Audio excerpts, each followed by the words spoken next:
بالله من الشيطان الرجيم بسم الله الرحمن الرحيم قال الله تعالى في كتابه المجيد ربنا واجعل هذا بلدا آمنا وقال النبي صلى الله عليه وسلم أعمالكم أعمالكم أو كما قال عليه الصلاة والسلام درود شریف یو اللهم صل على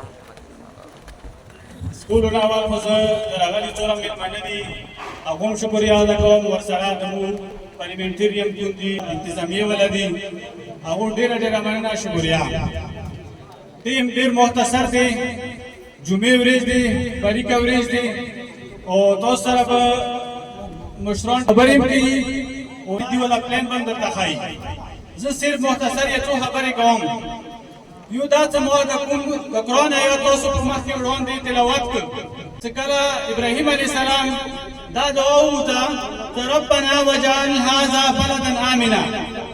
دا آیات قرآن کې دوه ځلې ذکر شوی دی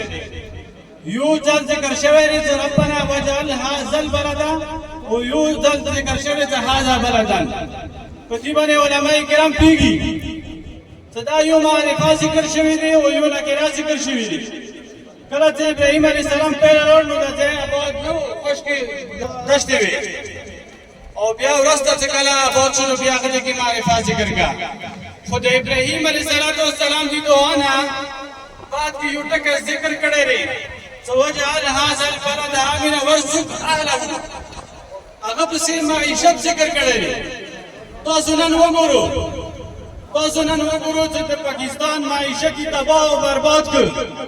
دا ګروت می ولی دوره دراوسته زمکه نه ملاندې کوس کړ د مو بچی چې کوم دی هغه سکولونه به اوس بیا بند شي جوماتونه به بند شي مبرګانې به بند شي خو د دوی بچی په بیګن هاوس کې په آرمي پبلک سکول کې سبق کیي دا ایک ملک دو دستور دی که نه دی په دې باندې لږ سوچ وکړو کله عزم استحکام شي او کله ویژن استحکام شي خو دا خبره ښه کړو ورکول سره واوره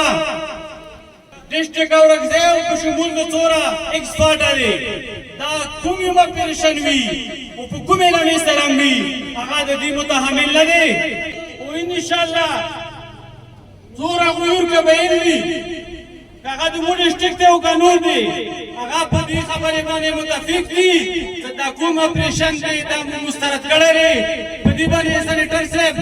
د مو ای پی ای او رنګزیب خان هغه به قراردادم جمع کړي په صوبایي اسمبلي کې او نور هم څه څوره ایکسپارټان باندې پارلمنټري منتخب نمایندګان دي هغو ورسره تعاون هم حاصل دی انشاءالله چې څرنګه خبره وي مونه به نه پاتې کېږي دوستو الله پاک موږ ته ډېر ښه نمایندګان راکړي دي او انشاءالله د ترقي چې کوم دی دا په هیڅ صورت کې به دغې سره کې دا مکملېږي شکریه لاسونه چرچا کې پکار دي ګوره